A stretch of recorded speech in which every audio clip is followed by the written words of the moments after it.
Buongiorno, mi chiamo Alec e oggi ti mostrerò I migliori posti turistici in Italia. So today I'll be taking you through tourist attractions throughout Italy. Roma. Rome is the capital city of Italy and is located in the Lazio region.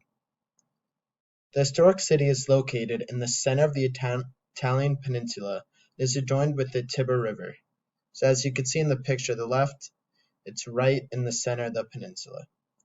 Moreover, Rome has been coined "La Città Eterna", or the Eternal City, because ancient Romans believed that no matter what happened to the world, or how many empires rose or fell, that Rome would go on forever. The Colosseum. The greatest draw in all of Rome is the Colosseum. It was constructed in 72 AD. This landmark served as an amphitheater that seated over 55,000 spectators. In 2001, the symbol of ancient imperial Rome became one of the new seven wonders of the world. In ancient Roman times, the Colosseum hosted gladiator battles to the death, mock sea battles, and animal hunts that involved wild animals such as lions and bears. Today, tourists can visit the 80 arched entrances that make up the travertine stone facade. As you can see on the picture on the left, you can see all the arches. While an earthquake destroyed most of the south side of the structure in 1349, the original construction for the north side remains the same. And that's why you see in the picture on the right, the left side has the top layer, while the right side is missing that whole section. Also, people can visit the hypogeum. That's that centerpiece you see in the photo on the right. So that used to be covered by wood, but eventually the wood rotted, which had to be removed, and now you could see the intricate maze of tunnels and chambers where props and wild animals were kept. Moreover, it served as a locker room for the gladiators who were preparing themselves for battle. Lastly, when visiting the Colosseum, people have the privilege of observing the Arch of Constantine. The arch, which honors Emperor Constantine and the Battle of Milvian Bridge, stands 21 meters tall.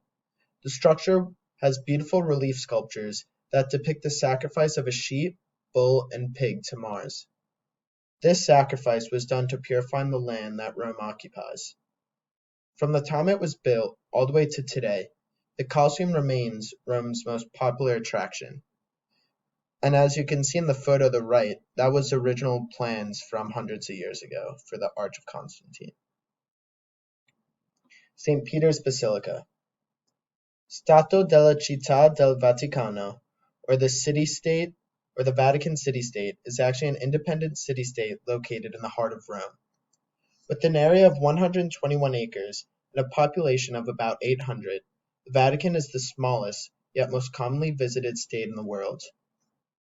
Within Vatican City are a multitude of religious sites, with my personal favorite being St. Peter's Basilica. The stunning basilica was built between the 16th and 18th centuries and is the centerpiece of the Vatican.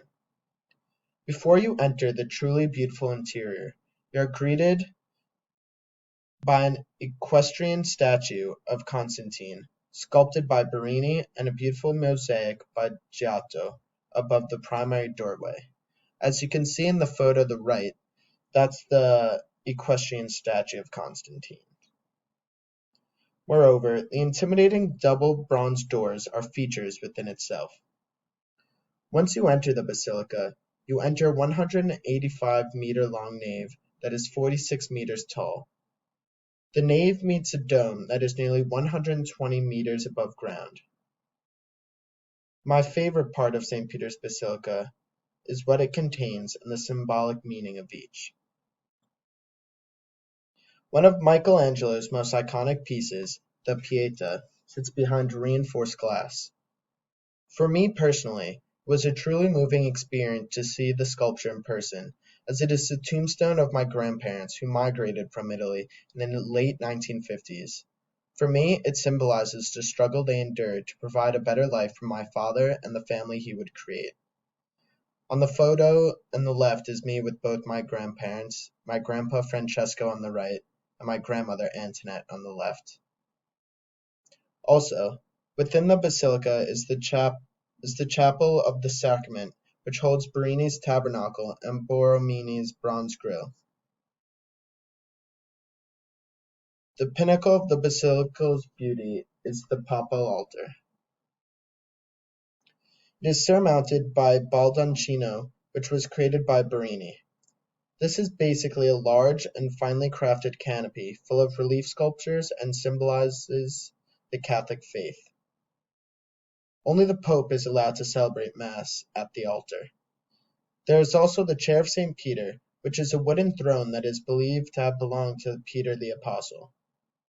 Pope Benedict said the chair is a symbol of the special mission of Peter and his successors to tend Christ's flock, keeping it united in faith and in charity. I'm grateful and humbled that I was able to experience this basilica and all it contains, and I hope that once time starts to settle down, I'm able to return. Venezia. Venice is located on the northeastern part of the Italian peninsula and is the capital of the Veneto region. Venice, coined La Dominante and La Serenissima, is a group of 118 islands that are connected by canals and over 400 bridges. Venice is personally my favorite city in the world outside of my home in New York, and I cannot wait to revisit the following hotspots. The Grand Canal. The Grand Canal is the main street of Venice. Curving in a backwards S, the vibrant canal is full of gondolas and barges transporting produce to the markets. While it literally is one of Venice's most attractive tourist spots, it connects nearly all of Venice tourist attractions. St. Mark's Basilica. The jaw-dropping basilica was consecrated in 1093 and was built to be a home for the relics of St. Mark. The mosaics that look over the first portal date back to 1260 and are believed to be of Saint Alipio. The mosaic depicts the story of Rustico from Torcello and Bruno from Malamoccia, two merchants who stole the body of San Marco from Egypt by hiding the body under bags of pork. This is my favorite of the countless mosaics, as it shows how the merchants were able to avoid the Muslim guards by taking advantage of their religious beliefs, as Muslims believe pork is dirty. Therefore, the Muslim guards did not check their products. As you enter St. Mark's Basilica through the main entrance, you are greeted by the Lions of St. Mark. So here's actually a photo of me in 2004 on the left, sitting on top of one of the lions. And then when I returned to Venice in 2018, so over 14 years later with my family, I was able to recreate the photo, so that was definitely a special moment for me. So maybe the most enticing part of the basilica is Palla d'Oro. The altar is covered by over 3,000 stones and enamel with gold. The piece consists of two parts. The top section, which depicts the Archangel Michael surrounded by 6 images of the life of Christ. The bottom section has enamels that tell the life story of St. Mark. It truly is a mesmerizing sight to see, and a place I'm honored to say I've stood within. Firenze. Florence is the capital city of the Tuscany region and is located in the central northern part of the Italian peninsula. The city attracts millions of tourists each and every year due to its rich history in Renaissance art and architecture. The Cathedral of Santa Maria del Fiore. The Gothic cathedral was designed by Arnolfo di Cambio and completed in 1367. Before you even enter the beautiful cathedral, you are met with the Porta della Mandorla. The relief sculpture within the tympanum, which represents the Assumption of the Virgin within an oval-shaped halo. So that's right here in the image to the right above that center door, that triangle-looking sculpture.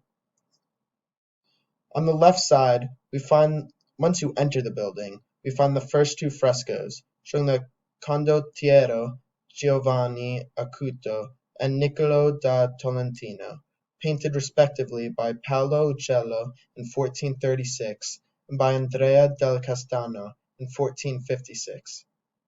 Most of the stained glass windows were made between 1437 and 1455 to the designs of famous artists like Donatello and Andrea del Castano and Paolo Uccello. The interior walls of the dome were frescoed between 1572 and 1579 by Giorgio Vasari and Federico Zuccotti, which depict the final judgment. So that's what you're looking at in the photo on the left. The reliefs in the lower row of the campanile depict the creation of man and woman, the beginnings of human work, and the inventors of various creative activities, such as music and winemaking. In the upper register are the 7 planets, beginning with Jupiter at the north corner, and on the other facades in the lowest register we find astrology, building, medicine, weaving, and other technical and scientific endeavors.